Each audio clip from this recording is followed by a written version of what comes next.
कि अगर कोई आपकी पीठ पीछे बुराई करे तो आप कैसे निपटें। हाय, आई एम बैक। मेरे पुराने वीडियो में किसी ने मुझसे कमेंट करके पूछा था कि अगर कोई आपकी बुराई करे तो आपको क्या करना चाहिए। तो आज के इस वीडियो में मैं यही बात करना चाहती हूँ कि अगर कोई आपकी पीठ पीछे बुराई करे तो आप कैसे निपटें, या आप कैसे खुद को न्यूट्रल रखें और अपना काम बिल्कुल सही तरीके से करते रहें। इसका क्या तरीका हो सकता है। सबसे पहली चीज़ जो आपको ध्यान में रखनी है वो ये कि जो भी आपकी बुराई कर रहा है, क्या वो सही बात बोल रहा है या फिर वो बिल्कुल 100% गलत बात बोल रहा है। ये सिचुएशन कोई भी हो सकती है, घर में भी हो सकती है, ऑफिस में भी हो सकती है, हर जगह हो सकती है। कभी कभी कुछ चीज़ें ऐसी होती हैं जो हमें बुरी नहीं लगती हैं, जो हमने की होती हैं, लेकिन उनका जो असर है वो किसी और पर गलत पड़ रहा होता है और वो उसे बुरा समझ रहा होता है। जैसे कि मैं ये कहना चाहूँगी कि कभी कभी क्या होता है कि आप अपने ऑफिस में हैं, आप काम कर रहे हैं, आपके आसपास में आपके कलीग्स हैं, उसमें से कुछ होते हैं जिनसे आपकी दोस्ती हो जाती है और कुछ होते हैं जिनके साथ आपका बहुत प्रोफेशनल रिलेशनशिप होता है। हम ऐसी चीज़ें करते हैं जो कि हमें ठीक लगती हैं कि हमने तो ठीक किया, लेकिन वही चीज़ें किसी और को बुरी लग जाती हैं। अब वो आपके बारे में क्या सोचता है?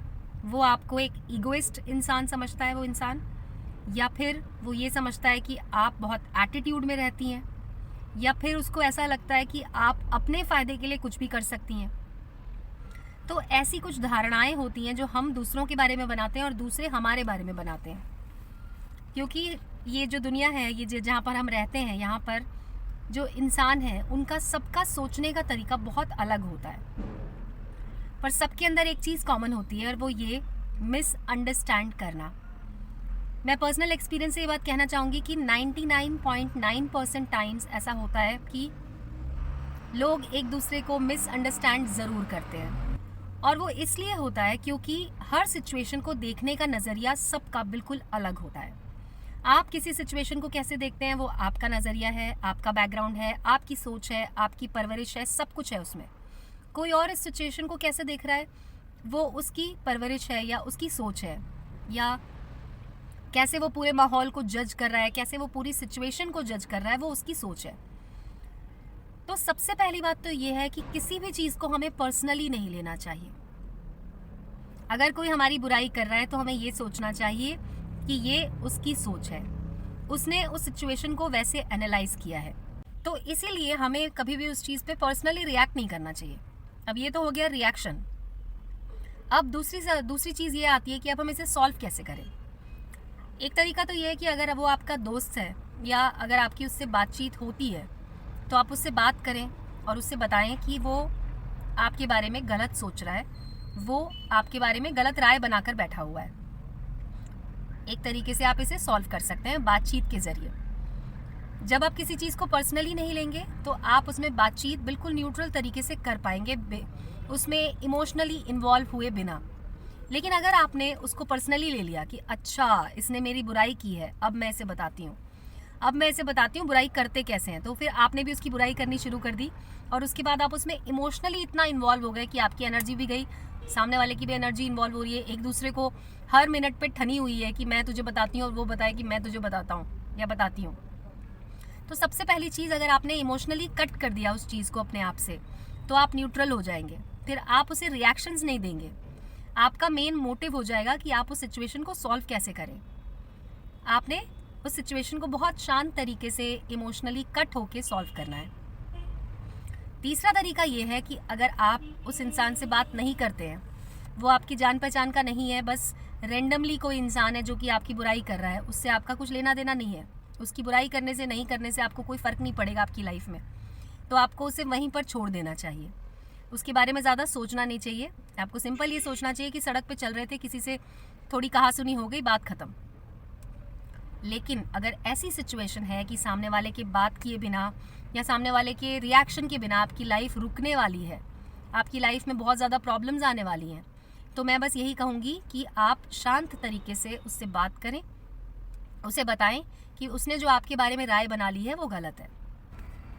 कभी कभी ऐसा होता है कि आपकी जो बहुत ही अच्छी दोस्त है, आपका जो बेस्ट फ्रेंड है, वो जिसे आपके बारे में सब कुछ पता है, आपकी पर्सनल चीज़ें पता है, आपकी पर्सनल लाइफ पता है, उनके साथ कुछ मिसअंडरस्टैंडिंग हो जाती है, कुछ कहा-सुनी हो जाती है और वो फिर आपकी बुराई करना शुरू कर देते हैं। अब ऐसे लोगों को कैसे आप हैंडल करेंगे या ऐसी सिचुएशन को कैसे हैंडल करेंगे?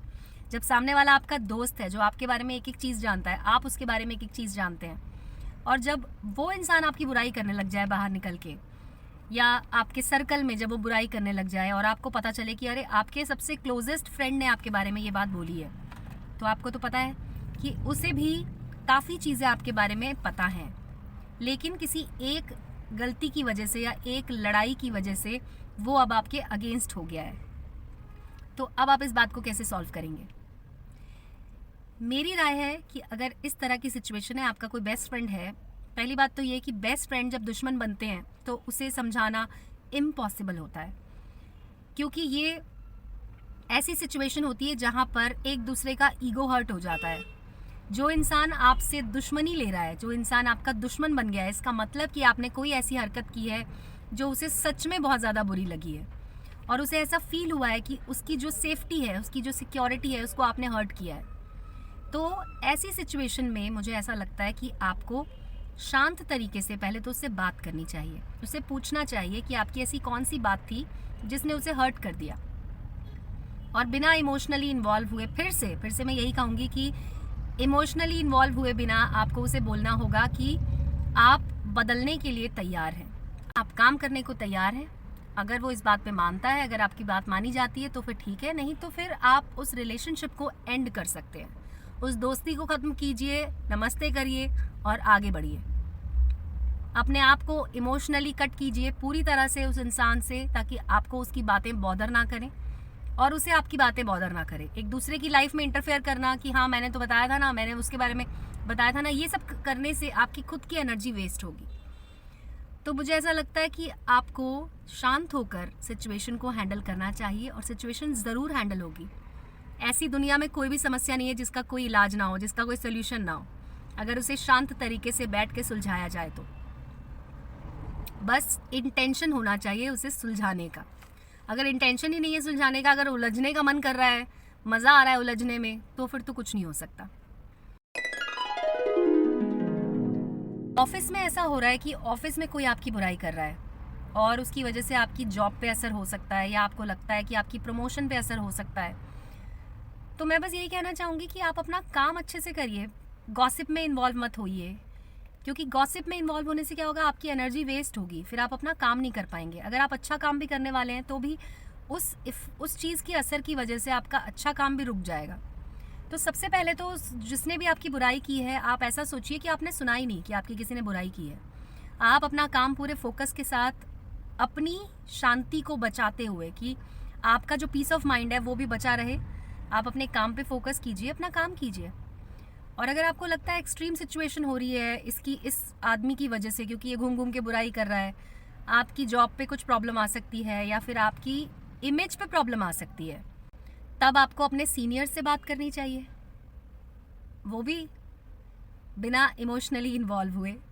क्योंकि हर सिचुएशन में जब हम इमोशनली कट हो जाते हैं, इमोशनली इन्वॉल्व नहीं होते हैं, तो हम अपना सही पक्ष रख पाते हैं। नहीं तो ऐसा होता है कि हम उसमें बहुत ज़्यादा इमोशनल होकर किसी के बारे में कुछ बुरा बोल जाते हैं या फिर रोने लग जाते हैं या फिर हम कुछ ऐसी हरकतें करने लग जाते हैं जो कि हमारे बारे में गलत इम्प्रेशन क्रिएट करती हैं।